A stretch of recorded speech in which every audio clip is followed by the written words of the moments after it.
live YouTube, Bu. Enggak live di YouTube, ini langsung di record di Zoom.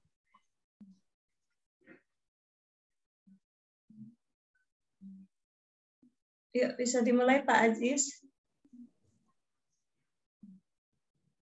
Halo. Mana ya, kemana?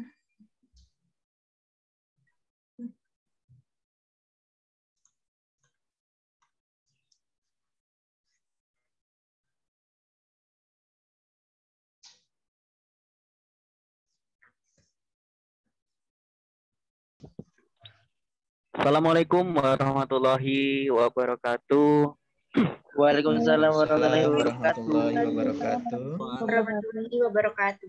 Alhamdulillahirabbil alamin wa bihi nasta'inu ala umuri dunya wa din. Asyhadu alla ilaha illallah wa asyhadu anna Muhammadar Rasulullah. Allahumma sholli ala sayyidina Muhammad wa ala ali sayyidina Muhammad, amma ba'du. Yang terhormat Bapak Deni selaku founder Rumah Baca Madinah, yang terhormat Ibu Uswatun Hasanah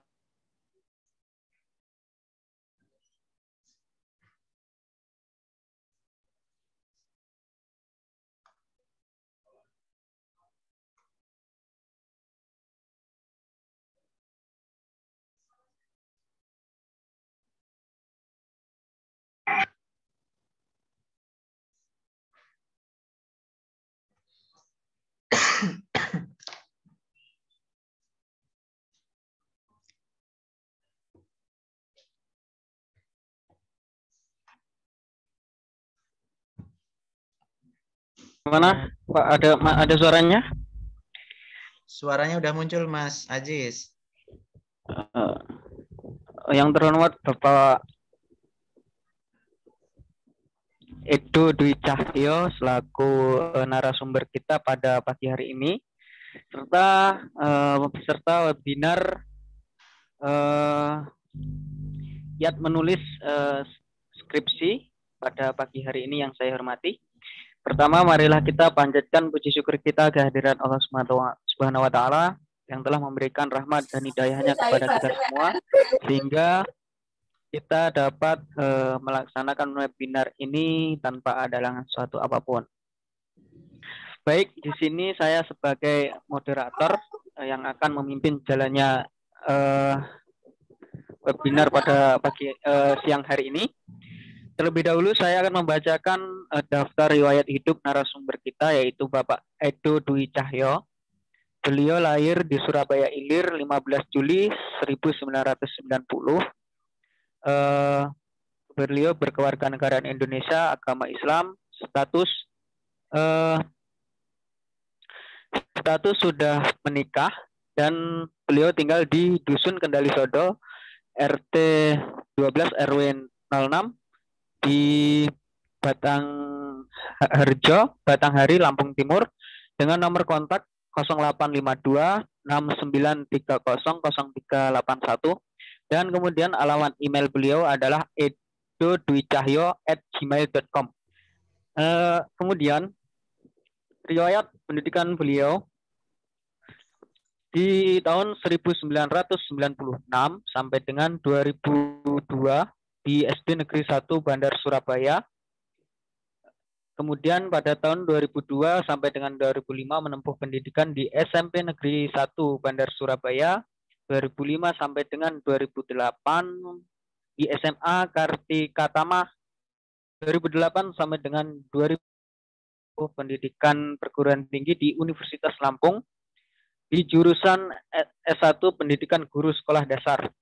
Kemudian di tahun 2013 sampai dengan di tahun 2015 beliau menempuh pendidikan di Universitas Pendidikan Indonesia jurusan Pendidikan Dasar. Pengalaman kerja beliau di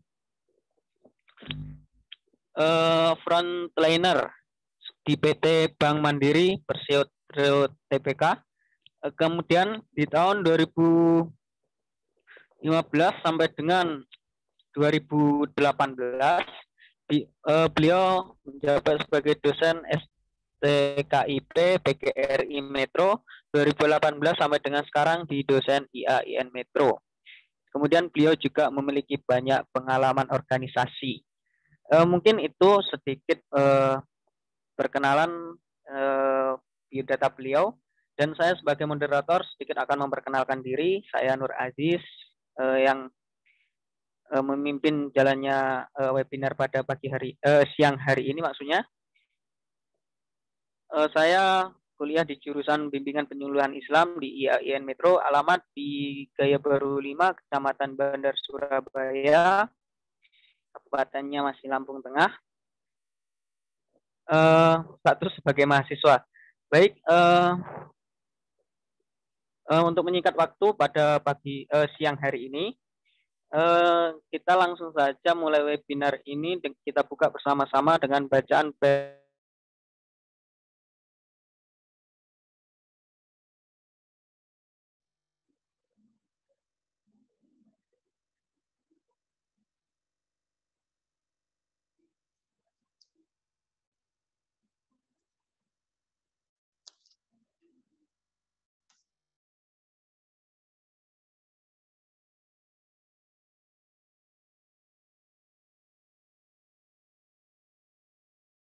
kita buka bersama-sama dengan bacaan basmalah. Bismillahirrahmanirrahim. Bismillahirrahmanirrahim. Baik, untuk selanjutnya langsung saja kepada Bapak Edo Dwi Cahyo, kami persilahkan. Baik. Bismillahirrahmanirrahim. Assalamualaikum warahmatullahi wabarakatuh. Waalaikumsalam warahmatullahi wabarakatuh. Waalaikumsalam warahmatullahi wabarakatuh. Pertama mari kita panjatkan puji syukur kita kehadirat Allah Subhanahu wa taala yang telah memberikan kita kenikmatan, kesehatan sehingga kita pada siang hari ini bisa bermuajahah di sarana Zoom pada kegiatan webinar. Kedua, salawat serta salam kita sanjungkan kepada baginda Nabi besar Muhammad SAW yang insya Allah menjadi suri teladan kita sampai dengan akhir zaman kelak. Amin. Kepada Bapak Denny dan Ibu Uswatun Hasanah selaku pimpinan di Rumah Baca Madinah yang saya hormati, terima kasih atas kesempatannya memberikan waktu untuk mengadakan kegiatan webinar membahas terkait bagaimana penyusunan skripsi agar rekan-rekan mahasiswa bisa lebih cepat menyelesaikannya. Terima kasih juga kepada Mas Nur Aziz yang telah bersedia menjadi moderator pada kegiatan siang hari ini.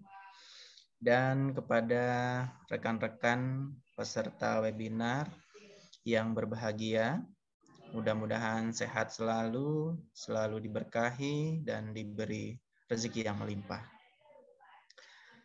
Baik, rekan-rekan peserta webinar,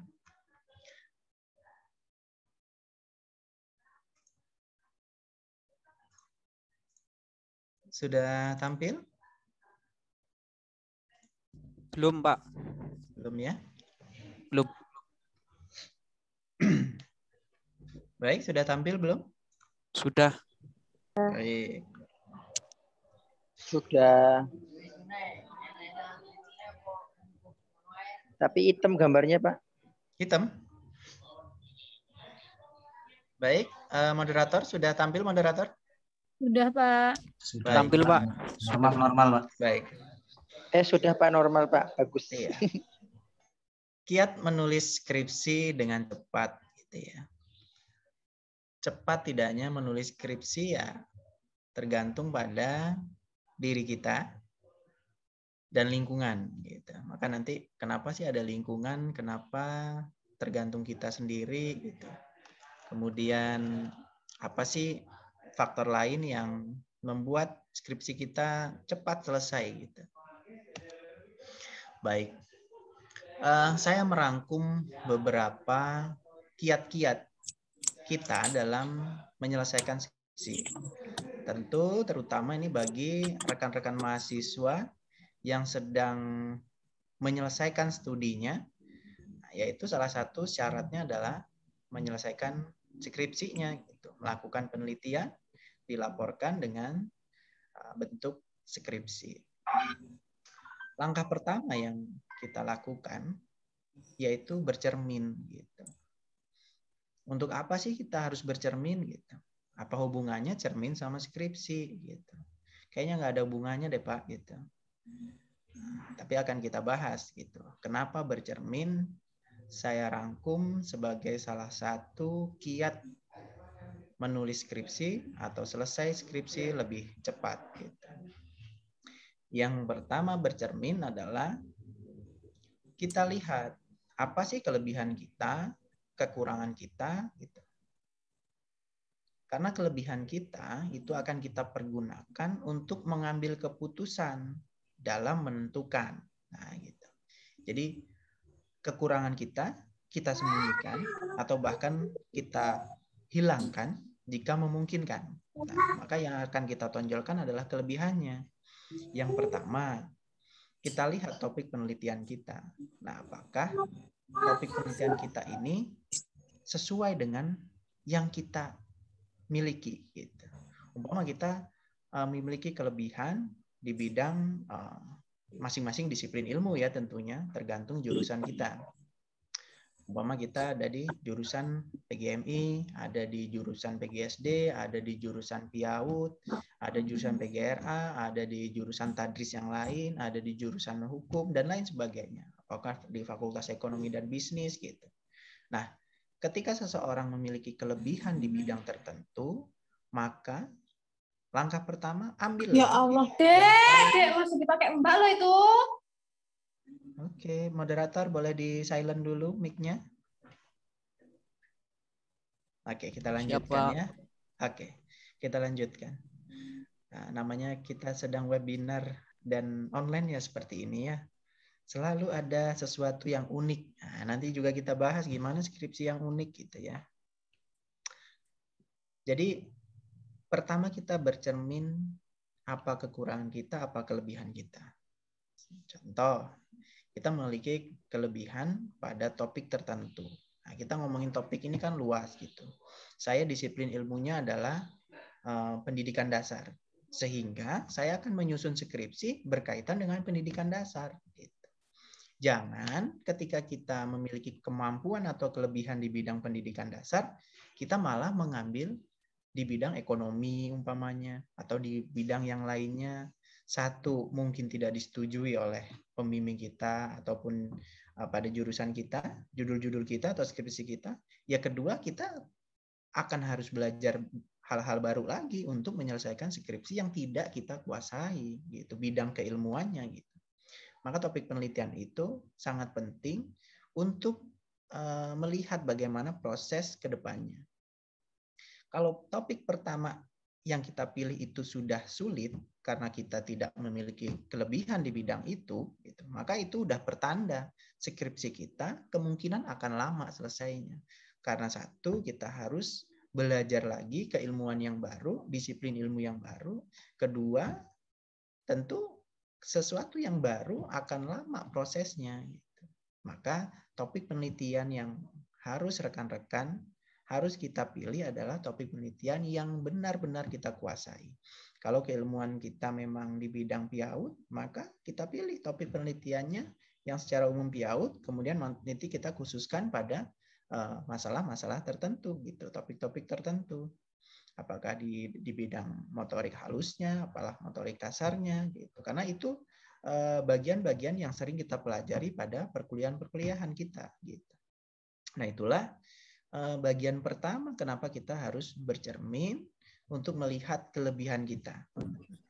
Peluang-peluang itulah yang akan kita ambil untuk pertama kalinya. Jadi kita sudah mempergunakan satu langkah yang tepat. Nah, maka suatu kesuksesan itu akan didukung dengan langkah yang tepat, langkah awal yang tepat. Bisa saja memang langkah awal yang salah bisa mencapai kesuksesan, bisa saja gitu. Tapi tentu bisa mencapai kesuksesan itu dengan susah payah gitu, karena langkahnya sudah salah. Nah, yang kedua adalah pendekatan metodologi penelitian atau metode penelitiannya. Jika rekan-rekan selama di dalam perkuliahan itu sudah mempelajari pendekatan kuantitatif maupun kualitatif gitu, dengan metode penelitian tertentu, apakah akan kuasi eksperimen, apakah eksperimen murni, apakah yang lainnya gitu ya, apakah mau dengan R&D gitu ya, mengenai pengembangan ataupun dengan PTK gitu. Nah, itu hak kita juga gitu, hak mahasiswa untuk memilih karena kemampuan kita, kelebihan kita ada pada salah satu pendekatan tersebut atau salah satu metode penelitian itu gitu. Boleh kita mengharapkan sesuatu yang spektakuler ya. Artinya saya menginginkan skripsi saya itu spektakuler, beda dari yang lain, lebih bagus, kemudian dapat nilai yang luar biasa. Nah, itu bagus, memiliki niat atau cita-cita seperti itu bagus. Tapi kita harus realistis begitu. Artinya, apakah penyusunan skripsi kita itu tuh tujuannya buat apa gitu. Kemudian jangka waktunya berapa lama gitu. Terus kemampuan kitanya tuh. Nah, apakah kita mampu menyelesaikan itu dalam waktu singkat, umpamanya 1 semester begitu. Kalau memang tidak tercermin ya, artinya tidak tergambar bahwa skripsi kita kalau menggunakan pendekatan ini sepertinya saya tidak bisa menyelesaikan dalam satu waktu gitu. Dalam 1 semester umpamanya gitu. Maka jangan dipaksakan gitu, karena ini langkah yang krusial begitu. Kemudian skripsi ini kan salah satu tugas gitu untuk menyelesaikan atau mendapatkan gelar sarjana atau menyelesaikan studi kita gitu. Salah satu prasyarat, salah satu begitu. Maka ketika nanti rekan-rekan ingin menjadi peneliti, nah baru boleh dengan waktu yang lama gitu. Makanya akan menggunakan pendekatan yang luar biasa, menggunakan masalah-masalah ataupun judul atau topik yang luar biasa boleh saja gitu. Tapi harus realistis, bagaimana kemampuan kita, kemudian bagaimana pengetahuan kita terkait metodologi penelitiannya gitu. Maka pada poin kedua, pendekatan dan metode penelitian ini diberikan juga kesempatan buat rekan-rekan mengeksplor. Artinya kelebihan saya di kualitatif, Bu, Pak, begitu. Sehingga saya akan lebih cepat dan saya akan lebih memahami apabila saya melakukan penelitian ini dengan penelitian pendekatan kualitatif umpamanya. Walaupun memang semua itu berdasarkan dari masalah yang kita temukan pada lapangan. Nah, kenapa seperti itu? Masalah pun kita akan dapat banyak begitu ya. Umpama kita akan melakukan penelitian, akan menyusun skripsi. Contoh, kita pergi ke satu lapangan atau suatu sekolahan atau suatu lembaga begitu. Tentu kita akan banyak menemukan masalah. Nah, masalah itu bisa diselesaikan dengan pendekatan kualitatif maupun dengan pendekatan kuantitatif. Nah, artinya kita itu diberikan banyak data, banyak kesempatan, banyak masalah. Tinggal kita memilih mana yang lebih kita kuasai gitu. Bukan berarti kita juga tidak bisa memilih metodologinya, tidak bisa memilih pendekatannya, bisa. Yang penting kita dalam prasurvei, kita dalam mengobservasi, menemukan berbagai banyak masalah yang bisa kita pilih. Karena kan tidak semua masalah yang ada di lembaga itu atau di sekolah itu bisa kita selesaikan secara menyeluruh gitu. Tetap kita diberi hak untuk memilih masalah mana yang akan saya selesaikan. Nah, karena ini kiat dalam menulis skripsi yang cepat, maka yang kita pilih adalah yang sangat kita kuasai terkait pendekatan dan metodologinya.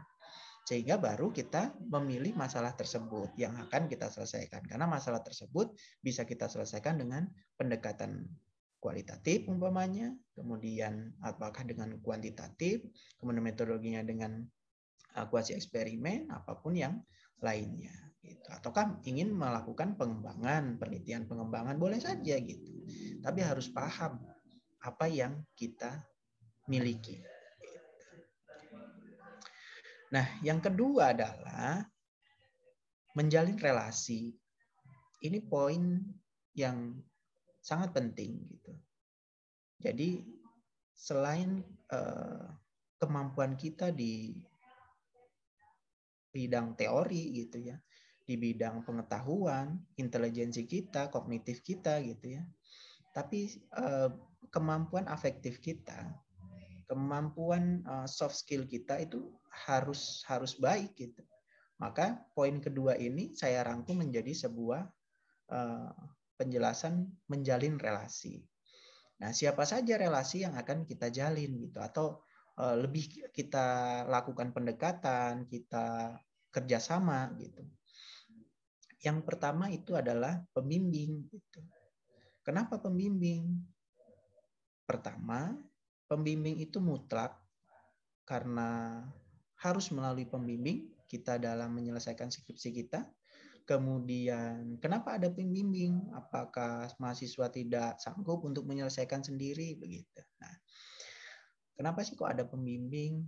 Ya, karena mahasiswa belum menyelesaikan studi, belum memiliki, dianggap ya, belum memiliki kecakapan secara faktual dan bukti yang konkret gitu. Karena kan, kenapa sih harus ada ijazah, harus ada keterangan yang legal gitu. Nah, itu untuk legalitasnya. Nah, seorang pembimbing ini sudah diuji, sudah memiliki kredibilitas sehingga dijadikan pendamping. Nah, pendamping untuk rekan-rekan mahasiswa dalam menyusun skripsinya gitu. Nah, namanya membimbing itu ya membimbing, bukan untuk membuatkan. Maka ketika kita mengambil sebuah keputusan, itu keputusan dari rekan-rekan mahasiswa. Atau ketika kita yang melakukan penelitian itu gitu. Nah, si pembimbing memberikan saran, memberikan masukan, arahan gitu. Kemudian tempat bertanya untuk ketika rekan-rekan bingung.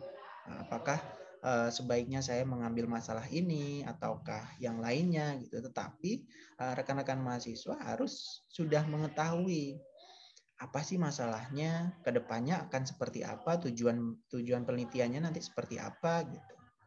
Nah, maka menjalin relasi itu sangat penting dengan pembimbing. Jadi menjalin komunikasi yang baik dengan pembimbing itu penting. Sebab apa? Keilmuan dibutuhkan untuk kelancaran skripsi kita. Juga untuk justifikasi terhadap skripsi kita. Kemudian ya, artinya mahasiswa itu tidak sedikit yang menganggap bahwa tuh pembimbing yang memperlambat proses skripsi kita itu terselesaikan gitu. Jadi sebentar. Oke. Contohnya begini. Pembimbing sibuk sehingga sulit ditemui. Kemudian lama dalam mengoreksi skripsi karena kan biasanya ada pembimbing itu yang sangat sibuk, kemudian banyak kegiatan sehingga biasa skripsi ditumpuk, kemudian nanti dikoreksi oleh pembimbing baru diambil lagi oleh rekan-rekan mahasiswa. Nah, maka masalah-masalah yang seperti itu dianggap bahwa pembimbing itu memperlambat proses skripsi yang sedang disusun.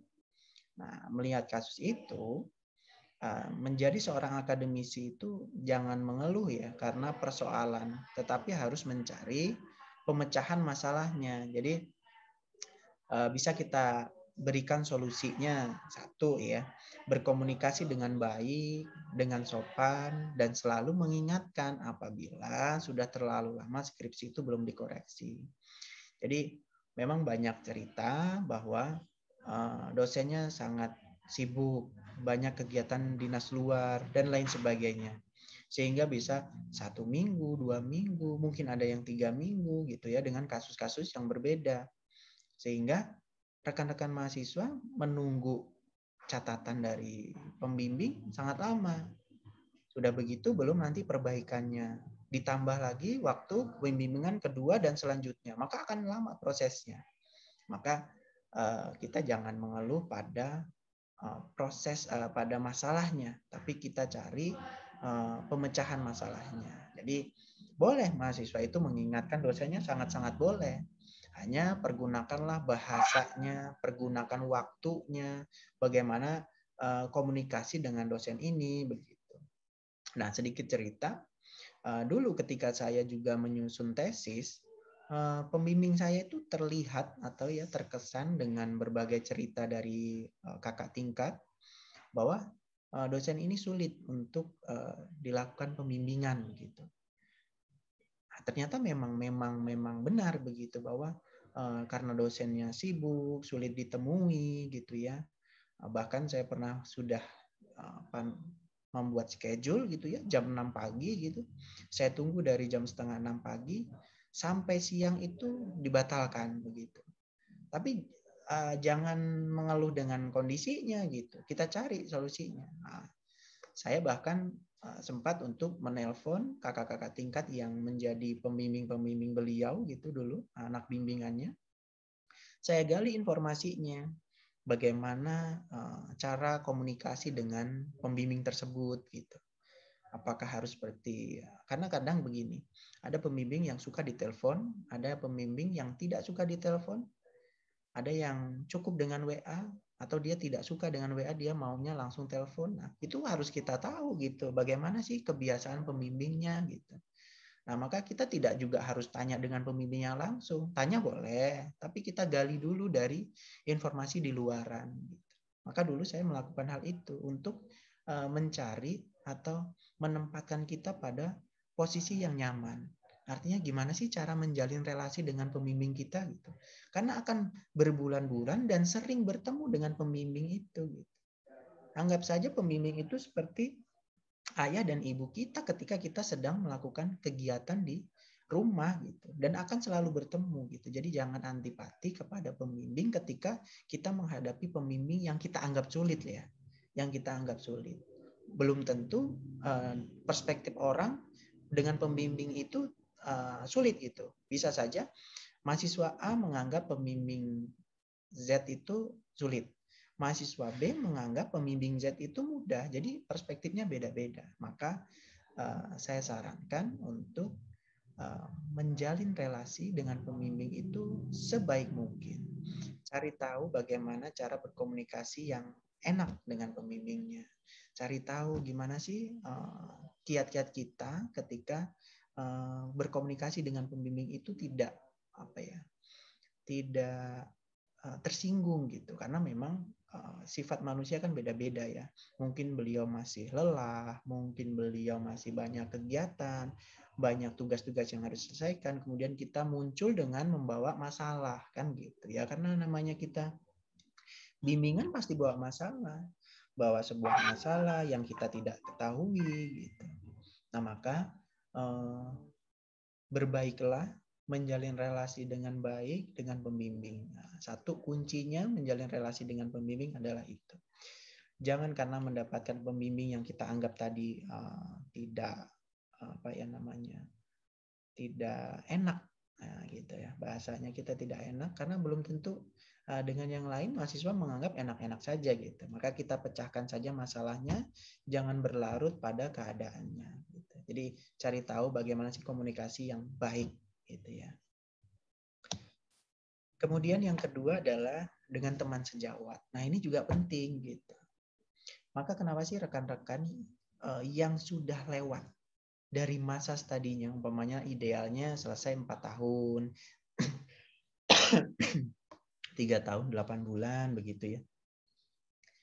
Ketika ada 1-2 mahasiswa yang sudah terlewat, kemudian tidak ada rekannya untuk melakukan bimbingan dengan dosennya, datang ke kampus gitu, itu akan semakin lama gitu selesainya skripsi. Ya ini tadi, karena kita dalam menyelesaikan skripsi itu selain didukung oleh pembimbing juga, hubungan yang baik dengan pembimbing, ada teman sejawat gitu. Karena terkadang tuh gini, mahasiswa itu malu, terus nggak berani, kurang nyaman apabila banyak nanya sama pembimbingnya. Jadi ada yang grogi, ada yang takut, ada yang malu gitu. Padahal bertanya terkait skripsi, terkait masalah-masalah skripsi. Sehingga ketika di bimbingan hanya diam saja, kemudian ketika bertanya hanya 1-2 gitu, tidak secara kompleks, tidak secara detail gitu ya.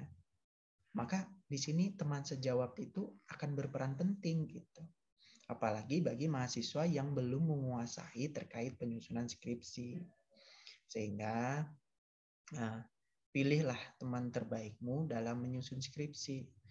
Jadi kita itu karena kan begini ya, manusia itu kan makhluk sosial gitu ya, sehingga selalu kita membutuhkan orang lain gitu. Walaupun kita mungkin sudah cakap dalam keilmuan kita dalam menyusun skripsi, dalam melakukan penelitian, tapi tetap saja semangat kita ketika bertemu kawan-kawan satu seperjuangan gitu ya, sedang menyusun skripsi di kampus gitu, bertukar pendapat, bertukar masalah gitu, nanti akan terjawab dan lain sebagainya. Nah, maka ketika kita takut, ketika kita malu bertanya pada pembimbing, kita punya teman yang kapanpun, dimanapun kita bisa tanya, apa sih kekurangan dari skripsi kita, apa sih yang masih perlu diperbaiki dari skripsi kita gitu. Ketika kita tidak tahu gimana sih cara membuat angketnya, membuat alat tesnya atau alat instrumen penelitiannya, kemudian gimana sih cara nganalisisnya, gimana sih cara masukin ke SPSS-nya gitu. Nah, itu teman sejawat itu penting banget gitu. Maka rekan-rekan mahasiswa ini apalagi ya, terutama bagi rekan-rekan mahasiswa yang belum menguasai terkait teorinya maupun penyusunan skripsi secara menyeluruh gitu, ini sangat penting sekali punya teman sejawat. Maka saya lihat dalam beberapa kali bimbingan gitu ya, terutama dengan mahasiswa-mahasiswa bimbingan saya itu didampingi oleh teman sejawatnya. Nah, ketika saya bertanya, ketika dosen-dosen pembimbing lain bertanya, namanya ditanya itu kan kadang kita sebenarnya tahu, tapi karena grogi kita tidak bisa mengungkapkannya. Nah, ketika kita ada rekan sejawat kita di samping kita yang menemani kita gitu, itu akan lebih meningkatkan kenyamanan kita, meningkatkan kepercayaan diri kita, sehingga bisa membantu dalam pelaksanaan proses bimbingan dengan cepat. Gitu. Maka teman sejawat ini adalah poin yang kedua yang sangat penting. Gitu. Sangat-sangat penting. Kita mau bimbingan aja, ketika nggak ada temennya, itu pasti rasa males. Kita mau bimbingan, nggak ada temennya, bingung. Mau ngapain di kampus sendirian, mau tanya ke siapa karena teman-teman yang lain juga sibuk dengan kesibukannya masing-masing begitu ya. Maka usahakan rekan-rekan cari teman sejawat yang bisa membantu kita, bisa bertukar pendapat dan bisa kita katakan adalah pembimbing sejawat kita gitu. Kalau kita segan terhadap pembimbing kita yang asli gitu ya, karena mungkin berpaut umur, berpaut karena ada keterangan pembimbingnya gitu ya, karena dosen kita dan lain sebagainya, itu biasanya secara psikis memang mempengaruhi bagaimana pola komunikasi kita dengan orang lain begitu ya. Nah, ketika kita komunikasi dengan teman kita biasa, ya terbuka gitu ya, apa yang kita sampaikan. Maka selain pembimbing kita melakukan komunikasi dengan baik, kita harus memiliki teman sejawat yang mengingatkan kita, kemudian ada deadline-nya, teman kita udah selesai, kita belum, maka kita akan terpacu gitu. Aduh, si Badu nih udah selesai nih, saya juga harus selesai gitu. Nah, yang ketiga ini tambahan gitu ya. Artinya kita itu harus gabung pada grup-grup skripsi gitu. Maka biasanya kalau di era sekarang kan WA pasti semua memiliki grup gitu. Tapi ini grup memang khusus untuk skripsi. Maka apa sih kebingungan kita, apa sih persoalan kita bisa kita tanyakan pada grup. Nah, di grup itu kan bentuknya tuh apa ya, kemampuan mahasiswanya itu kan heterogen gitu ya. Ada yang memiliki kecakapan di kemampuan dalam pendekatan penelitiannya mungkin kuantitatif, ada yang mahasiswa lain yang cakap pada kualitatif gitu, ada yang penelitiannya dia cocok pada pengembangan gitu R&D, ada yang di dalam penelitian tindakan kelas gitu. Sehingga kita gabung pada pejuang skripsi atau grup-grup skripsi gitu yang sedang menyusun skripsi itu sangat tepat gitu. Kita bisa bertanya, kemudian dijawab oleh rekan-rekan yang memiliki kemampuan di bidang-bidang tertentu gitu ya. Nah, itu salah satu cara gitu. Jadi ada 3 untuk menjalin relasi itu dengan pembimbing. Nah, karena ya itu tadi, walaupun kita paham, walaupun kita tahu, tapi ketika pembimbing tidak ACC itu jadi masalah gitu. Nah, ini nanti saya tambahkan, kenapa sih kita boleh menjadi orang yang idealis.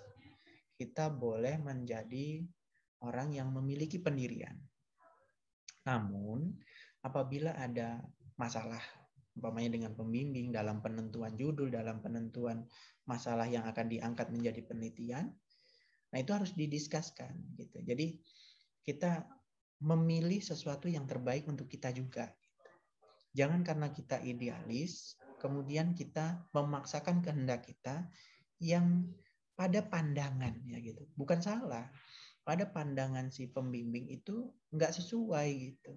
Pembimbing memiliki pemikiran A, kita memiliki pemikiran B. Nah, diskusikan apabila memang masih bisa didiskusikan. Tapi ketika kita diberi saran, dan saran itu sama sekali tidak salah. Umpama kita diminta untuk penelitian terkait masalah tertentu gitu. Kemudian disarankan oleh pembimbing memilih masalah yang lebih simpel saja, jangan terlalu luas gitu, karena nanti akan memakan waktu dan lain-lain.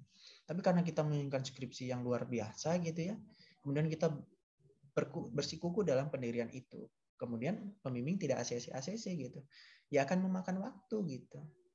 Maka turunkanlah idealismemu sedikit gitu.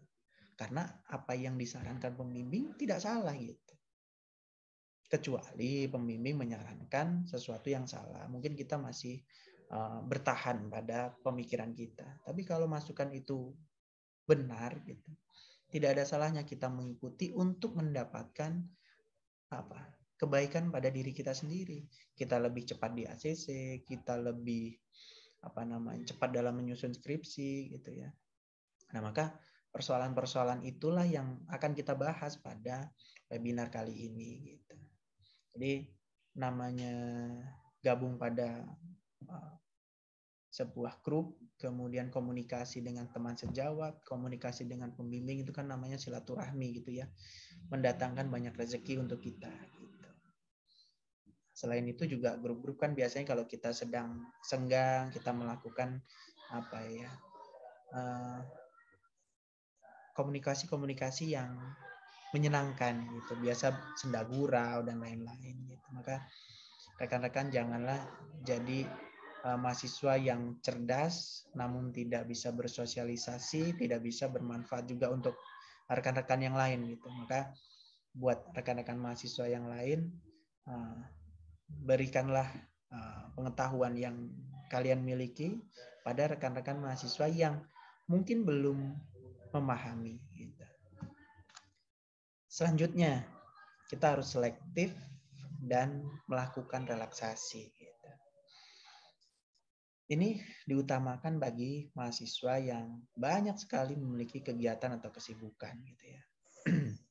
Sebelum saya masuk ke sini, saya ingin menggambarkan bahwa banyak sekali rekan-rekan saya, mahasiswa-mahasiswa saya, mau dari dahulu sampai sekarang, karena sibuknya pada dunia bisnisnya, sibuknya dalam unit kegiatan mahasiswanya gitu ya, organisasi-organisasinya, sehingga skripsinya terlantar. Ada sampai dengan 6 tahun, ada sampai dengan 7 tahun begitu. Itu gara-gara kita satu mungkin sudah tepat mengatur waktunya, tapi karena memang tidak mampu untuk menyelesaikan keseluruhannya gitu ya. Maka namanya kegiatan menyusun skripsi itu nggak datang setiap semesternya gitu. Seperti kan kalau kuliah kita mungkin bisa ngambil di semester berikutnya, kita lagi ngambil lagi di semester berikutnya lagi. Tapi itu pun akan merugikan diri kita sendiri gitu. Maka momentum pada saat kita melaksanakan penyusunan skripsi itu adalah momentum yang sangat banyak melibatkan stakeholder, baik dalam proses bimbingan, baik dalam proses revisi, seminar, ujian maupun kegiatan yang lainnya, sehingga membutuhkan penyelesaian waktu serta tenaga yang ekstra. Nah, maka sebagai mahasiswa yang bijak itu bisa menentukan dan mengatur waktu. Nah, jika memang rekan-rekan mahasiswa itu benar-benar tidak dapat mengatur waktu atau membagi waktu antara kegiatan organisasi, kemudian kegiatan bisnis atau pekerjaan, kemudian dengan waktu menyusun skripsi, maka beranilah dalam mengambil keputusan untuk mengurangi kegiatan yang sifatnya sekunder. Jadi kegiatan sifatnya sekunder ini ya rekan-rekan sendiri yang mengetahui apakah pekerjaannya yang dikurangi dulu gitu karena masih dibantu oleh orang tua, apakah organisasinya yang dulu yang sementara divakumkan gitu untuk fokus pada satu semester ini menyusun skripsi ataukah dalam tahun ini menyusun skripsi begitu. Karena manusia pasti memiliki batas kemampuan untuk berpikir, untuk menyelesaikan semuanya. Dan waktu tentu, waktu kan tidak bisa kita tambah-tambah gitu ya. Dalam satu hari 24 jam. Tinggal dihitung saja satu semester berapa kali pertemuan, berapa waktu untuk kita seminar proposal, kapan waktu kita untuk ujian gitu. Kapan waktu untuk bimbingan, belum ketemu dosen tadi yang memiliki banyak kegiatan gitu. Otomatis jangan jangan sia-siakan waktumu dengan kegiatan yang sifatnya sekunder, kemudian yang wajib menyelesaikan skripsi malah tertunda. Gitu.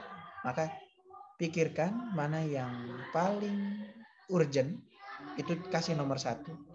Mana yang sifatnya sekunder, kita kurangi. Gitu. Kemudian fisik dan mental yang sehat itu pasti dibutuhkan dalam menyusun skripsi. Kalau kita cerdas, pembimbing kita enak, kemudian mental kita bagus. Gitu. Tapi kalau fisik kita tidak sehat, mau bilang apa begitu? Mau berdiri aja susah, mau makan aja tidak enak, gitu kan? Maka itu perlu difikirkan. Gitu. Jangan jadi saya mau nyelesain skripsi cepat-cepatnya gitu. Saya lembur pagi sampai sore udah mengerjakan, malam sampai pagi ngerjain lagi. Itu namanya mahasiswa yang niatnya baik, tapi pola pikirnya yang kurang tepat gitu. Karena kesehatan itu penting gitu, untuk menunjang bagaimana aktivitas kita ke depannya bisa terlaksana dengan baik. Untuk itu jangan diporsir tubuhnya, pikirannya juga jangan diporsir. Gitu. Terus gimana Pak? Ya kita harus melakukan relaksasi gitu. Kita harus memberikan kenyamanan, kita harus juga memanjakan diri kita gitu. Nah, namanya memanjakan diri itu kan banyak sekali caranya gitu ya. Ada orang yang baca buku aja dia udah senang gitu. Dia bisa bersantai-santai sambil baca buku dia udah senang. Ada orang yang harus melakukan meditasi, umpamanya melakukan yoga dan lain-lain gitu untuk relaksasi gitu. Ada yang pergi mancing untuk menghilangkan penat sementara gitu. Nanti setelah mancing kita pegang lagi skripsi kita susun lagi gitu. Jadi kita harus selektif dalam memilih mana yang sangat urgent untuk kita selesaikan, mana kegiatan yang nanti akan kita kerjakan lagi di lain waktu. Gitu. Jadi jangan semuanya diambil, jangan semua dilakukan, karena pasti akan berpengaruh pada tenaga kita yang terkuras, pikiran kita yang terkuras, waktu kita juga pasti terkuras gitu. Karena kan kuantitinya jelas. Kita melakukan 3 hal namanya. Menjadi mahasiswa menyelesaikan skripsi, menjadi tulang punggung keluarga untuk mencari rezeki gitu ya, untuk memenuhi kebutuhan. Kemudian menjadi mungkin anggota di dalam kegiatan UKM yang memiliki tugas dan tanggung jawab juga gitu. Tapi pilihlah paling urgent yang mana. Yang harus diselesaikan lebih dahulu. Utamakan itu. Beranilah ngambil keputusan. Karena waktu pasti sudah ditentukan. Kemudian selain juga kita berniat untuk menyelesaikan skripsi dengan cepat, tubuh kita, mental kita gitu ya, atau psikis kita harus kita juga jaga gitu. Jangan sampai karena sakit kita tidak bisa menyelesaikan kewajiban kita. Dan ini perlu diingat gitu ya. Karena dulu pernah kejadian juga tapi bukan rekan saya, tapi satu fakultas gitu ya, satu alma mater gitu.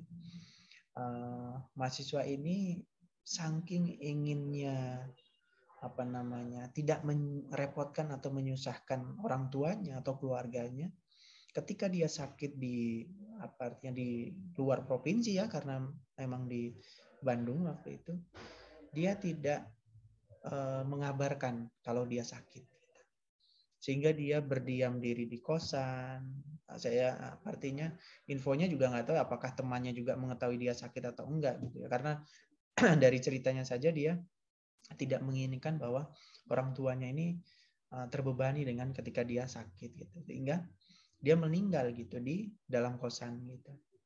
Karena ya itu tadi, dia tidak ingin menyusahkan orang tuanya, menyusahkan keluarganya dengan mengetahui bahwa dia sakit. Tapi perlu dipikir begitu gini ya. Jadi ketika kita sakit, kita kan tidak bisa mendiagnosis apa sakit kita, seberapa parah sakit kita gitu. Sekedar kita memberikan informasi, nah itu tadi, kenapa sih harus ada teman sejawat gitu. Supaya paling tidak ada seseorang yang bisa kita ajak komunikasi, dapat menyimpan rahasia kita, dalam konotasi rahasia-rahasia yang bersifat tidak terlalu berpengaruh pada kehidupan kita gitu ya. Maksudnya saya sakit jangan dikasih tahu orang tua ya, tapi paling tidak ada orang yang dipercaya untuk mengetahui sesuatu yang kita sembunyikan gitu. Ini di konotasinya sedang sakit gitu ya, karena kita tidak mau orang tua kita cemas ketika di tempat yang jauh, tidak bisa menemani dan lain-lain. Tapi ada rekan kita yang paling tidak bisa menanyakan gimana kondisinya, apakah sudah lebih membaik ataukah tidak gitu. Maka terutama untuk kesehatan tubuh, kesehatan mental itu juga paling utama, jangan juga dihiraukan gitu, tapi perlu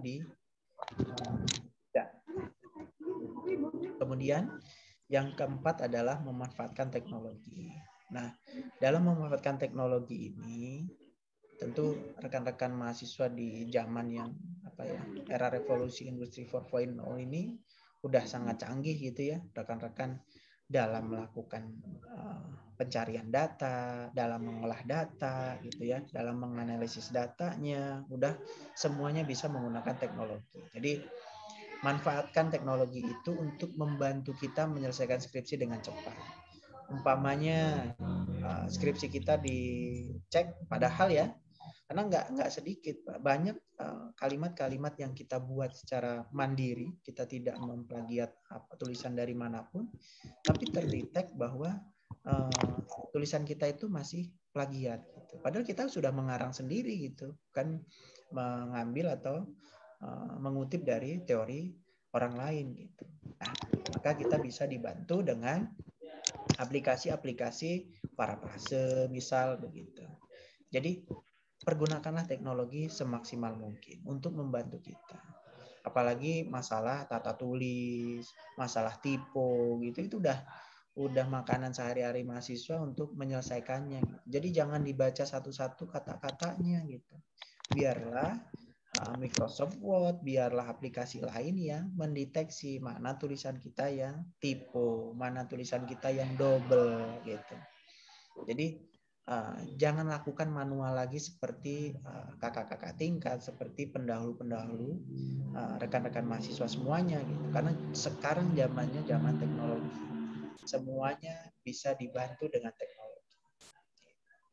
Kita kan tidak melakukan plagiat gitu, maka kita juga harus dibantu dengan teknologi itu untuk meningkatkan kecepatan kita dalam menulis.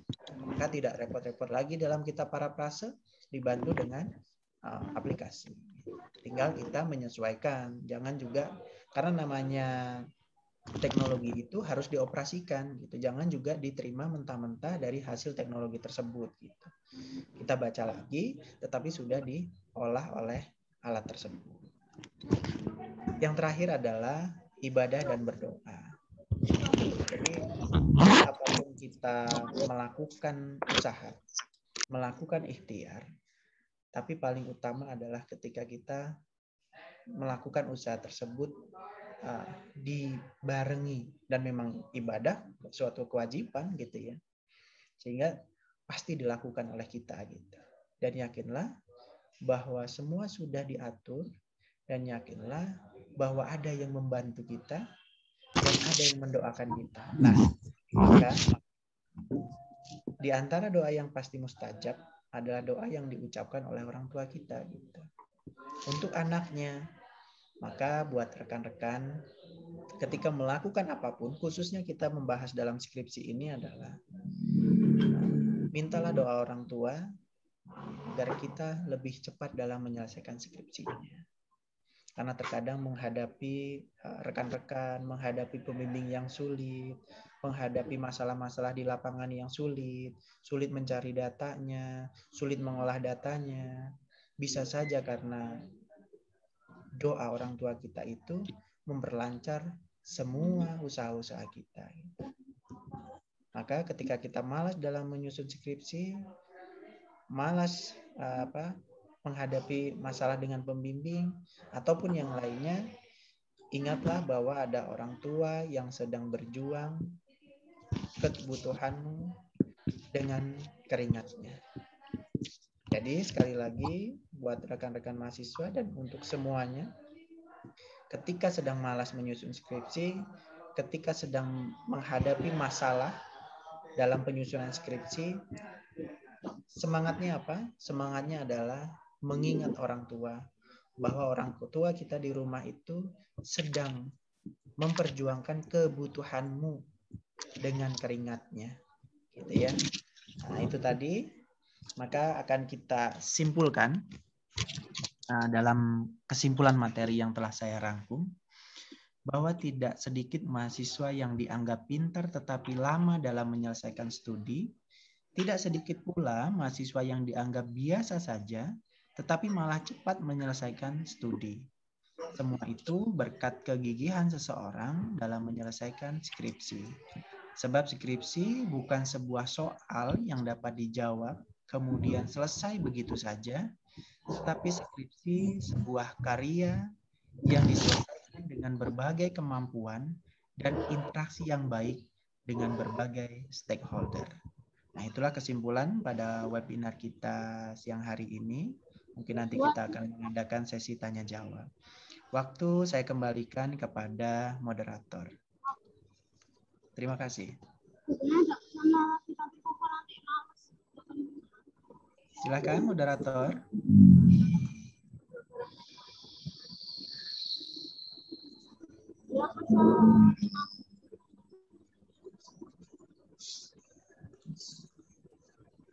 Kemana ini moderatornya? Mas Nur Aziz.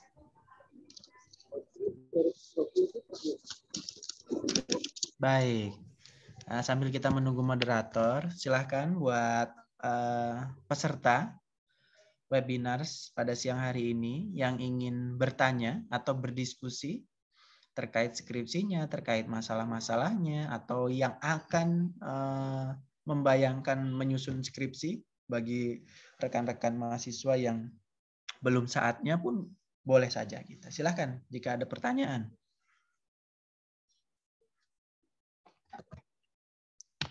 Silahkan jika ada pertanyaan. Ya Mas Ardi, silahkan Mas Ardi.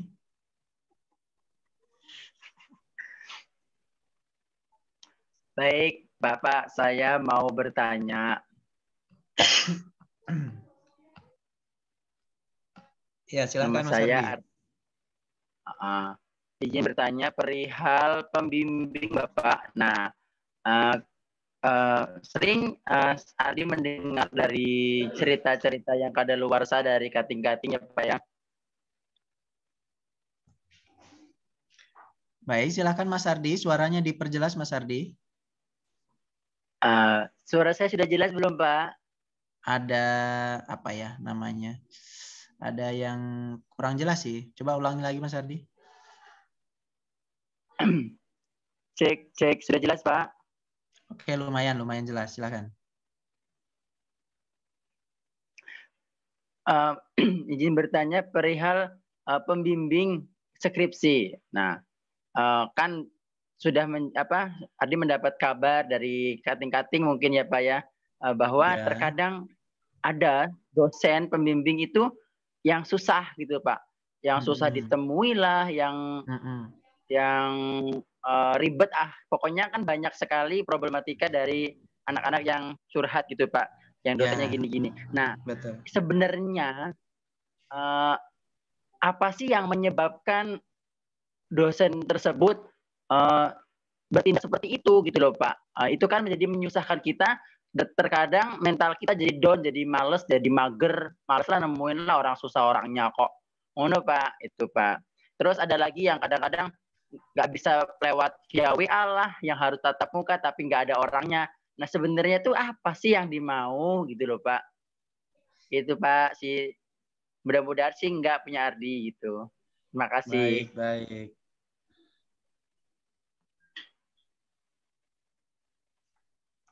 Baik. Terima kasih pertanyaannya dari Mas Ardi. Mas Ardi dari jurusan apa Mas Ardi? Sayang anak. Oh, sayang anak ya. Dari jurusan PGMI berarti ya. Pertanyaan Mas Ardi kalau saya rangkum begini. Apa sih yang menyebabkan dosen tersebut berperilaku seperti apa yang Mas Ardi gambarkan tadi, begitu ya? Begitu Mas Ardi ya? Apa sih yang menyebabkan gitu ya? Iya Pak. Ini. Memang kalau persoalan mahasiswa menganggap, tapi ini nggak cuma satu Pak, dari banyak kakak tingkat, dari banyak mahasiswa menceritakannya sama gitu. Artinya dosen tersebut itu memang sulit ditemui, kemudian kalau bimbingan tuh harus ketemu, giliran udah ditungguin nggak bisa melakukan bimbingan gitu ya Mas Ardi ya. Baik. Jadi kalau apa sih yang menyebabkan, pasti individual atau dosen tersebut sendiri yang tahu apa yang menyebabkan hal itu terjadi. Nah, tapi saya akan menjawab itu dari segi kebiasaan orang secara umum gitu ya. Kebiasaan orang secara umum kenapa sih bisa terjadi hal seperti itu? Kalau memang terjadi ya Mas Ardi ya. Kan Mas Ardi tidak mengalami gitu ya.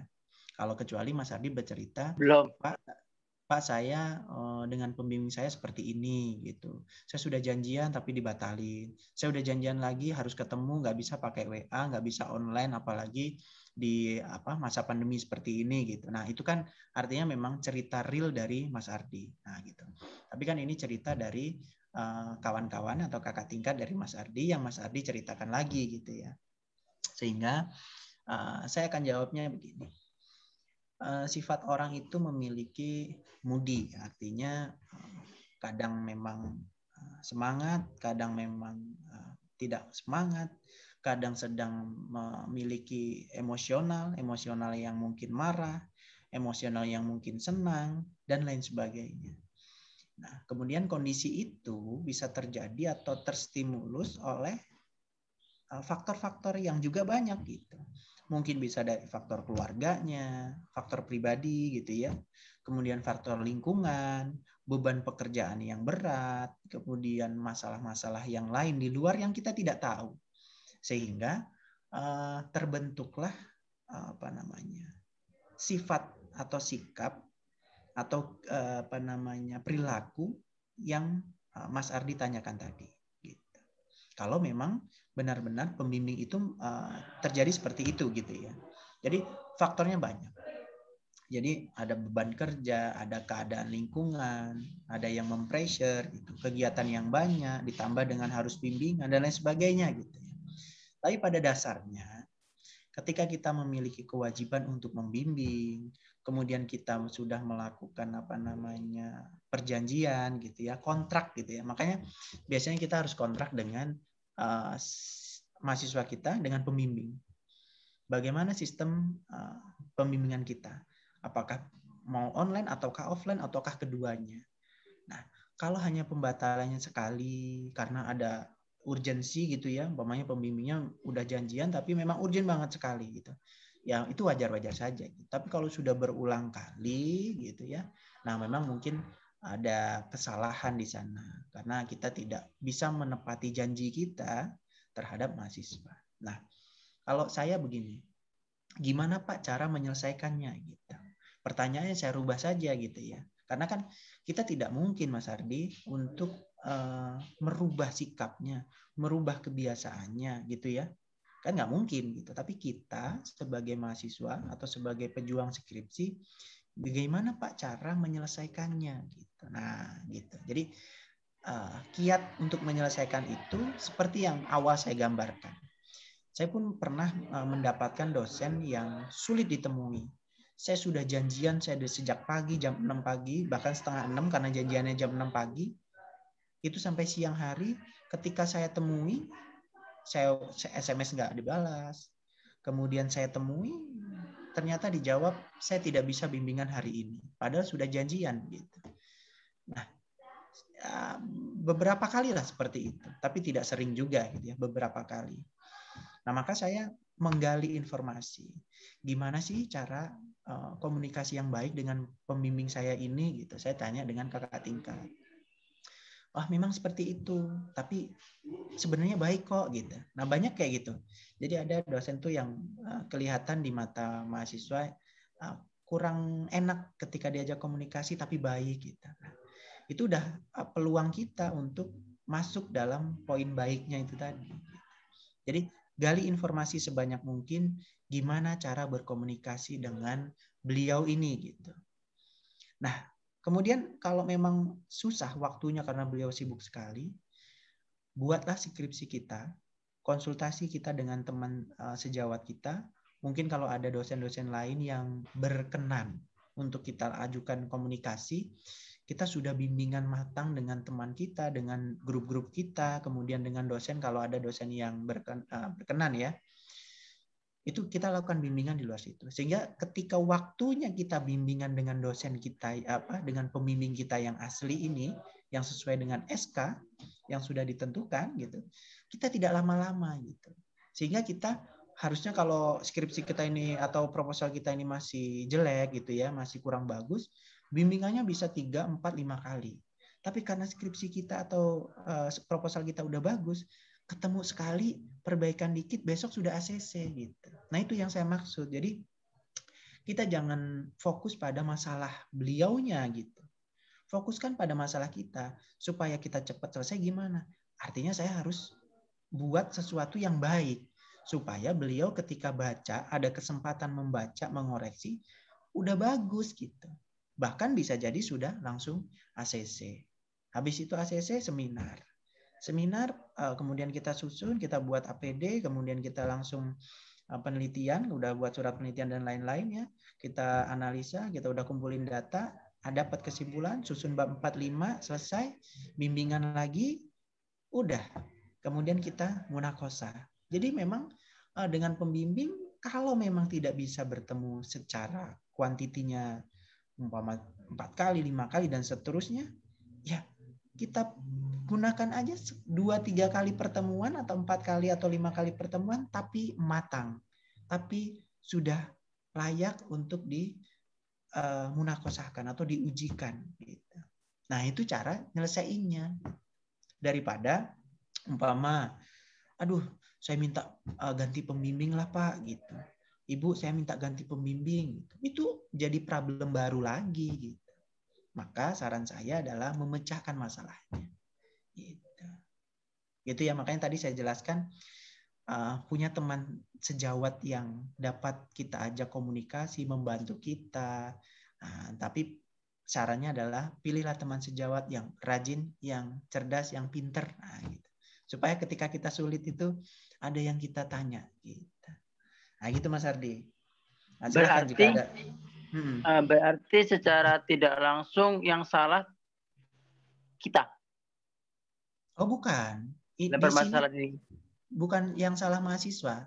Saya tidak ada tendensius yang salah dosennya atau yang salah mahasiswanya. Tetapi saya memberikan saran untuk memecahkan masalahnya. Gitu. Nggak ada. Umpamanya Mas Ardi ceritanya begitu. Dan kenyataannya memang benar seperti itu umpamanya ya. Dosennya sulit ditemui, udah janjian dibatalin terus sampai 4-5 kali gitu. Mahasiswanya nggak salah, nggak ada yang salah dengan mahasiswanya. Bahkan mungkin ketika ada oknum pembimbing yang seperti itu, bisa jadi kesalahan pada pembimbing. Bahkan begitu, ketika memang kondisinya nyatanya seperti itu ya. Nah, makanya saya akan memberikan saran gimana untuk si mahasiswa ini. Nah, sarannya seperti tadi. Pemecahannya adalah kita punya teman sejawat, kita konsultasi, apakah kita juga dekat dengan dosen-dosen yang lain, kemudian beliau-beliau ini berkenan untuk memberikan masukan terhadap skripsi kita, nggak ada masalah gitu. Walaupun bukan pembimbing kita, tapi beliau berkenan gitu. Beri masukan, ketika kita punya waktu dan timing yang tepat dan dapat dipertemukan dengan pembimbing kita, skripsi kita atau proposal kita udah baik gitu. Jadi kita nggak perlu lagi 5 kali dong. Umpamanya contoh gini, Mas Adi punya pembimbing, seminggu 2 minggu itu nggak selesai bimbingan apa pembimbingnya karena waktunya nggak ketemu-temu. Karena proposal kita juga masih berantakan sehingga membutuhkan 5 kali pertemuan. Sekali pertemuan aja 2 minggu, kali 5 berarti 10 minggu gitu kan. Nah, tapi kalau proposal kita udah bagus, skripsi kita udah bagus, 2 kali pertemuan udah selesai atau sekali pertemuan udah selesai. Cepat kan akhirnya gitu. Makanya kenapa kiat-kiat untuk selesai skripsi itu ada di tangan kita dan ada di stakeholder lain gitu. Jadi kalau cerita Mas Arti, mahasiswanya tidak salah. Tapi sebagai mahasiswa harus cerdas dalam mengambil keputusan menyelesaikan masalahnya. Kalau cuma ngeluh, aduh nggak bisa, dan nunggu lagi besok. Dalam hal menunggu 2 minggu, sebulan, 2 bulan itu, kita diem aja. Kita tidak memperbaiki skripsi kita, tidak menggali informasi dari macam-macam yang lain. Itu yang salah. Nah gitu. Itu yang saya salahkan. Kalau saya mau menyalahkan mahasiswa. Ngapain selama 2 minggu kita nungguin pembimbing kita diem aja. Kan skrip proposal saya udah selesai, Pak. Udah saya buat semaksimal mungkin sesuai dengan kemampuan saya. Nah, kita kan belum menggali dari rekan-rekan kita, menggali dari tesis atau disertasi yang lain. Oh, ternyata kita masih ada kekurangan di sini. Kita tambahkan teorinya, kita tambahkan argumentasi kita gitu. Jadi pas ketemu tuh udah cakep gitu. Skripsinya udah enak dibaca, kalimatnya udah nggak ada yang tipu gitu. Udah nungguin pembimbingnya lama, giliran bimbingan, kata-katanya banyak yang tipu, tata tulisnya banyak yang salah. Nah, itu yang repot. Nah, gitu ya. Baik, silakan ada pertanyaan lagi Mas Ardi dan lain-lain. Terima kasih, Pak. Baik. Silakan kepada rekan-rekan yang lain. Izin bertanya, Pak. Silakan. Silakan. Oh, Mas moderator, Mas Nur Aziz ya, sudah hadir ya, Mas ya? Iya, mohon maaf tadi ada kendala. Oke, nggak apa-apa, Mas. Yang semua ini. Silakan dipandu, Mas, untuk yang ingin bertanya, Mas Nur. Ya baik, silakan buat rekan-rekan yang ingin bertanya lagi. Tadi seperti intinya ada ya. Silakan langsung, Mas, yang ingin bertanya. Bertanya, saya David Mansyah, Iya. jurusan PGMI IAIN Metro. Di sini saya mau bertanya, Pak ya, bagaimana cara kita menanggapi apabila terjadi perbedaan keinginan dalam skripsi tersebut antara di mahasiswa dengan dosen pembimbing, misalkan seperti jenis penelitian, mahasiswa itu menginginkan penelitian kualitatif, namun dosen bimbing kita itu menyarankan untuk mengambil kuantitatif. Nah, cara menyikapi hal tersebut itu bagaimana ya, Pak? Terima kasih Mas David Maulana pertanyaannya ya. Silakan Bapak Edo Dwi Cahyono dijawab. Yang intinya adalah menanggapi perbedaan antara dosen dan mahasiswa. Baik, terima kasih pertanyaan dari Mas David. Bagaimana cara kita menanggapi ketika keinginan kita itu berbeda dengan pembimbing kita gitu. Nah, itu sangat sering terjadi Mas David dan rekan-rekan. Jadi ketika kita mengajukan judul saja dia, mulai dari mengajukan judul. Kita pengen judul yang ini. Kita ngajukin judul 2, 3, atau 5 gitu ya. Kita pengen judul nomor 1. Ternyata pembimbing kita atau PA kita atau seseorang yang menentukan judul itu, yang berkuasa untuk menentukan judul itu atau mengesahkan, menginginkan judul nomor 2 atau nomor 3 gitu. Gimana cara komunikasi yang baik gitu ya, atau menanggapinya gitu. Nah, maka komunikasi yang baik atau cara menanggapi yang baik adalah kuasai diri kita, pertahankan argumen kita dengan teori yang tepat atau dengan kata-kata yang tepat. Gimana caranya? Pak Mas David, saya pengen kuantitatif Pak, biar masuk ke data, diolah datanya, kemudian sudah selesai. Nah, sebentar ya, suaranya masih gema. Suaranya terdengar jelas nggak Mas Nur Aziz? Halo? Bergema, Mas David? Pak. Menggema ya Pak. suaranya ya? Iya, Pak. Tadi ya, masih menggema nggak?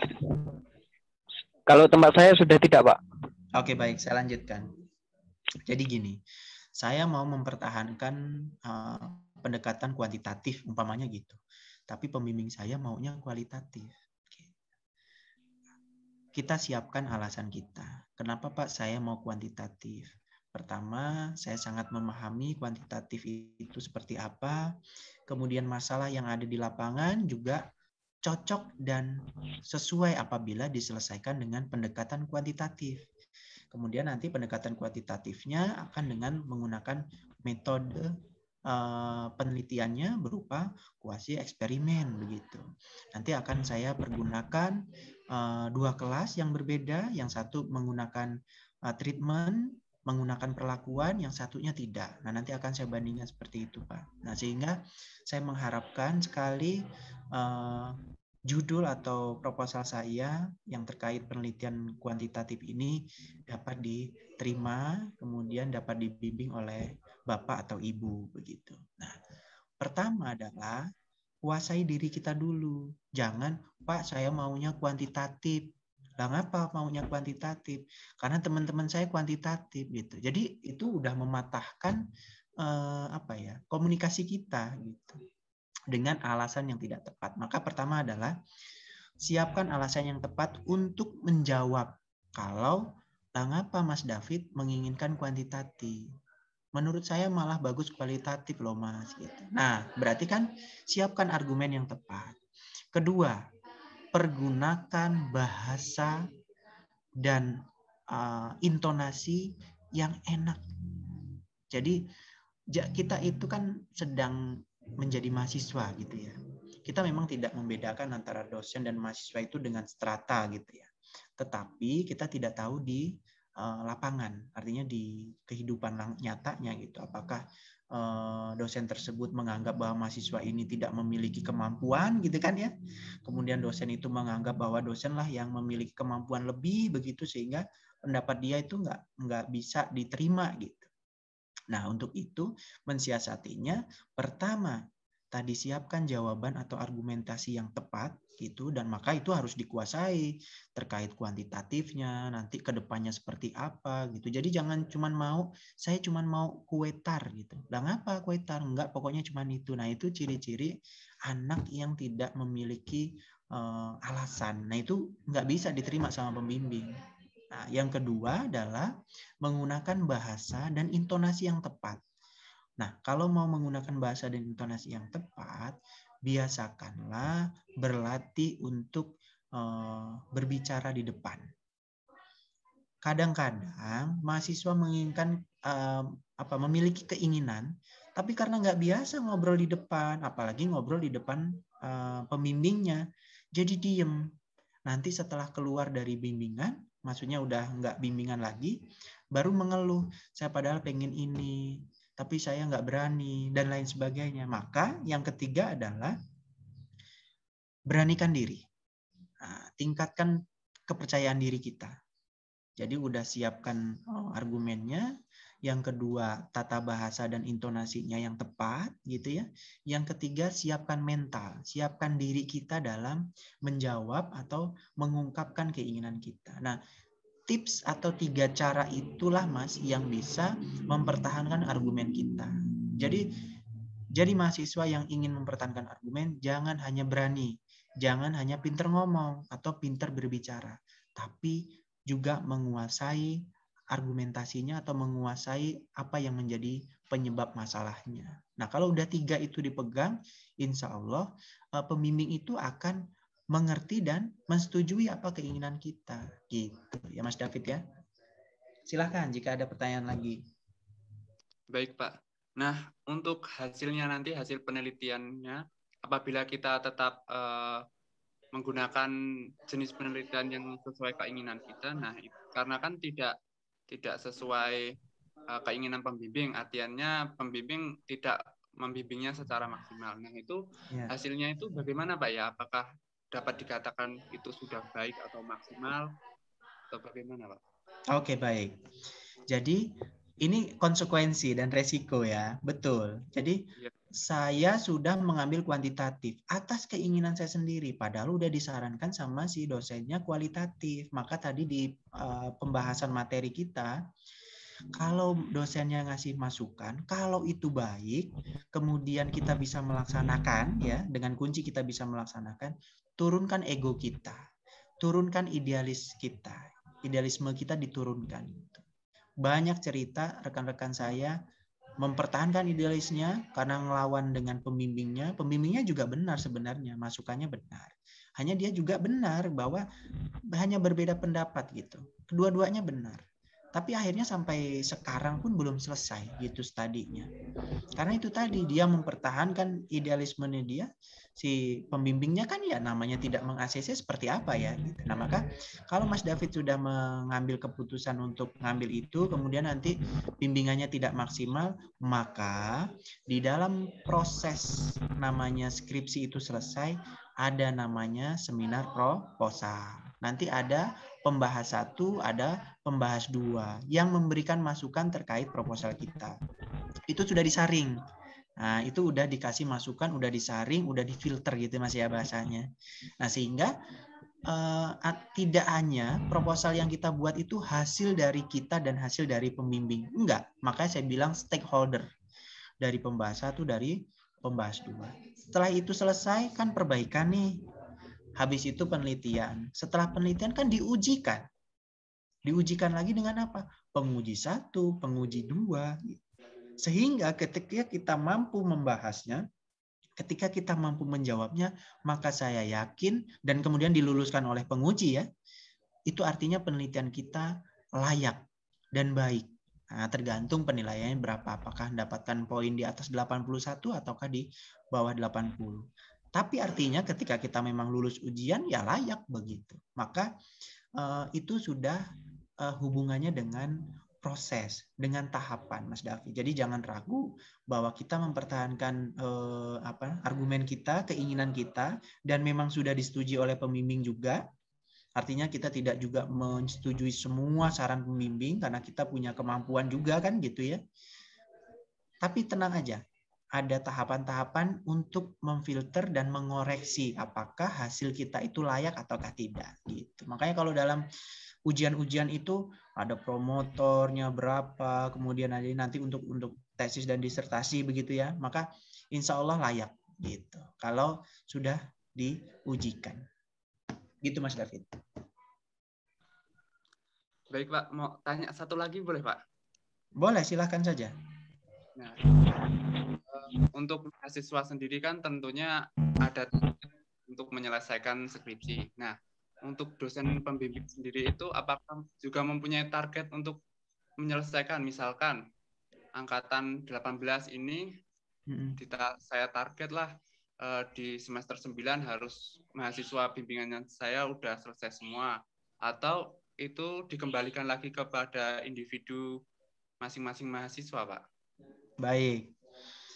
Sebagai pembimbing, saya selama ini mengetahui rekan-rekan sejawat saya juga menginginkan semua mahasiswanya selesai dengan tepat waktu.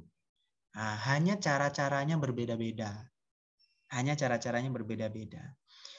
Mungkin ada dosen yang aktif.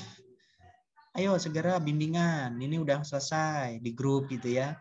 Kemudian ketemu mahasiswanya, ayo Mas David segera bimbingan. Kemana aja kok nggak lapor-lapor, nggak bimbingan-bimbingan gitu.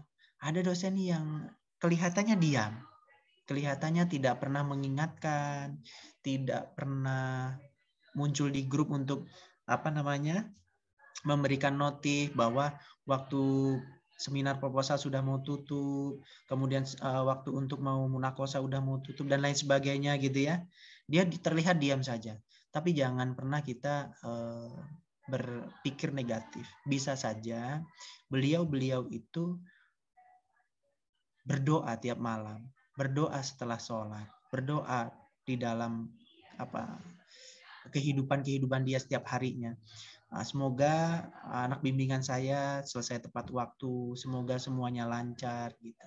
Bisa saja kan kita nggak tahu, masa beliau mau berdoa laporan ke kita gitu kan, kita nggak tahu gitu. Maka saya yakin semua pembimbing menginginkan mahasiswanya cepat selesai.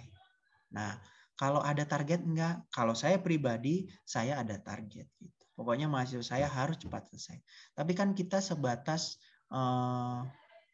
mengajak, sebatas mengingatkan. Kalau pas ketemu, pas di grup sempat kita chat untuk segera bimbingan, kita ingatkan. Kemudian pas ketemu di di ruangan, dimanapun gitu ya. Nah, kamu kan mahasiswa bimbingan saya, yuk segera bimbingan dan lain-lain. Itu selalu kita lakukan gitu. Keinginan tapi kalau tertulis umpamanya, apakah dosen membuat ini tertulis kontraknya satu semester harus selesai, kalau kontrak seperti itu tidak ada. Tapi kalau ajakan, mengingatkan itu selalu Mas gitu. Baik, silakan. Ada pertanyaan lagi? Cukup Pak. Baik, terima kasih banyak Pak ya. Baik, sama-sama Mas David.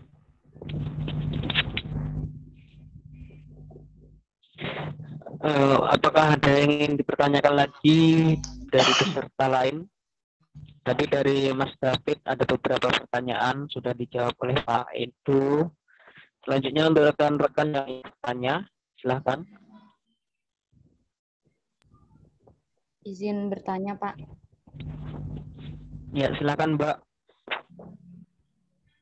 Ya, izin bertanya, saya Elsinta Aprilia dari IAIN Metro Lampung, program studi PGMI. Saya ingin bertanya Pak, sebenarnya untuk mengawali skripsi itu maksudnya kayak mengajukan judul itu idealnya semester berapa sih Pak? Karena kan saya belum pada tahap tersebut. Jadi sekarang tuh masih menimbang-nimbang sebenarnya saya tuh harus mulai mempersiapkan tuh idealnya dari semester berapa gitu Pak. Terima kasih.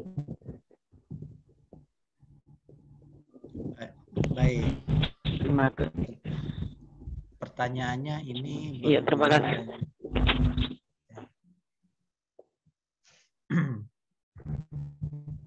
Ya, silakan Pak Edo. Mohon dijawab pertanyaan dari. Baik. Pertanyaannya semester berapa kita sudah bisa melakukan atau pengajuan judul begitu ya.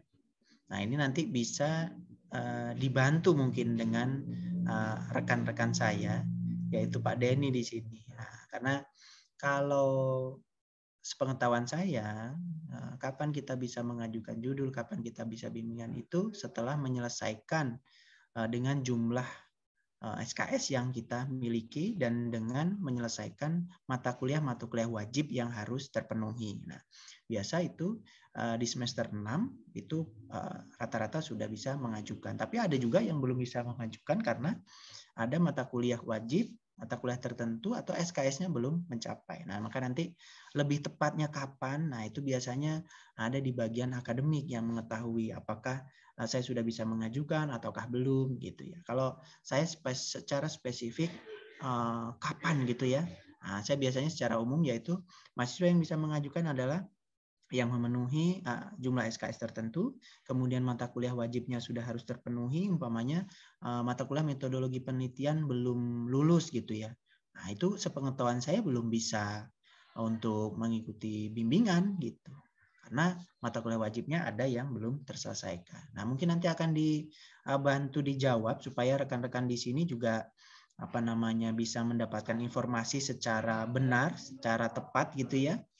Nah, jadi tidak mengambang karena memang saya juga tidak memahami secara menyeluruh terkait waktu atau timing di dalam akademiknya gitu. Tapi bagaimana proses skripsinya mungkin bisa saya bantu. Nah, mungkin bisa dibantu dengan Pak Denny. Ya, tadi secara tepat sudah dijawab oleh Pak Edo ya. Secara teknis itu biasanya memang setelah lulus mata kuliah research methodology begitu ya. Kemudian ada syarat SKS tertentu, itu silakan dicek di pedoman akademik ya. Nah, itu. Namun ya itu secara administrasi ya. Secara administrasi memang seperti itu setelah semester 6. Tapi secara keilmuan sejak semester 1 sebenarnya sudah harus mencari judul ya, meskipun belum diajukan secara administratif, tapi hendaknya sejak kita kuliah semester 1 itu ya sudah membaca judul-judul yang atau research interest ya, atau kesukaan kita di bidang apa itu sudah ya melakukan literatur review dulu, artinya banyak-banyak membaca penelitian-penelitian terdahulu sesuai dengan bidang keilmuan. Ini rata-rata PGMI ya, PGMI dan PIAUD mungkin ya, tentang pendidikan dasar dan PIAUD itu harus sudah banyak membaca penelitian-penelitian terdahulu, literatur review begitu. Sejak semester 1 saya sarankan. Nah, nanti ketika sudah mengajukan beneran itu sudah benar-benar siap dan matang betul gitu ya. Jangan hanya mendadak baru baca semalam 2 atau 3 penelitian sebelumnya gitu Anda mengajukan ya, dilalah ditolak semua itu kan repot. Atau Anda ya baru semalam ya kejar kebut semalam mengajukan judul, kemudian Anda kedepannya tidak menguasai atau tidak menyenangi topik itu ya, nanti akan menjadi kendala ya. Kalau bisa dari semester 1 itu sudah punya ancang-ancang menyukai bidang tertentu, topik tertentu yang ya semakin spesifik kan semakin bagus gitu dipersiapkan. Bahkan kalau untuk S2 atau S3 itu ketika kita mendaftar kuliah itu ya sudah sekalian mengajukan proposal penelitian gitu. Ya. Begitu itu pendapat saya, Pak.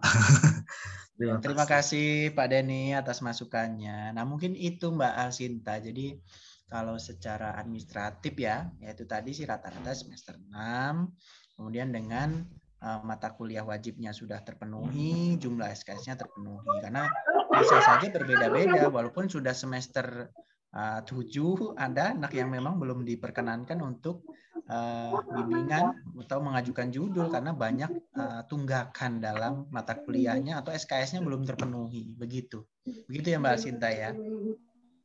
Enggak sentuhan. Ada niat jawabannya. Baik, silakan Mas Nur Aziz. Baik, terima kasih Mbak Sinta. Mohon serta yang mikrofonnya atau mungkin tadi ada tidak itu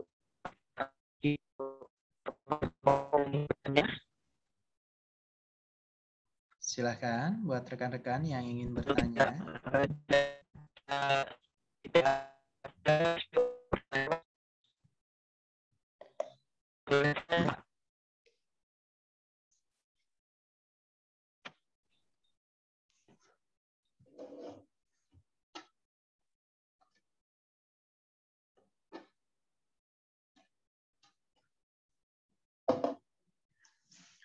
Baik, Pak Denny, sepertinya moderator kita sedang kesulitan jaringan. Dan rekan-rekan sudah... Pak, sudah kembali lagi. Oh, sudah kembali lagi. Sepertinya sudah tidak ada yang bertanya, ya, Mas Aziz.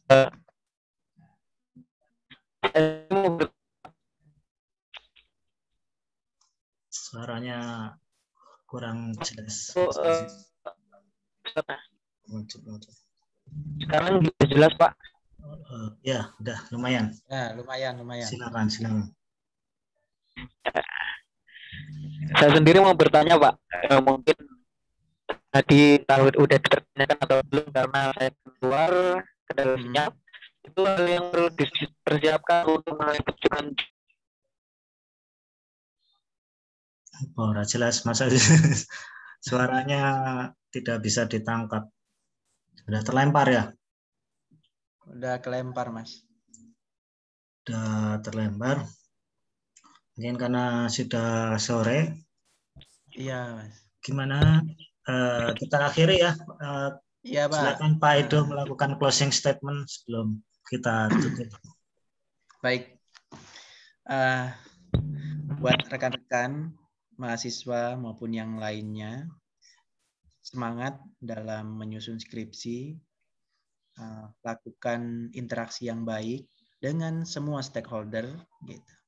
Dan ketika rasa malas, rasa lelah, gitu, ingatlah bahwa banyak orang di sekeliling kita yang memperjuangkan kita dengan keringatnya, terutama adalah ibu kita, ayah kita, gitu. Jadi kalau malas, kalau capek, ingat mereka. Mereka lebih capek daripada kita, maka semangatlah dalam menyusun skripsi.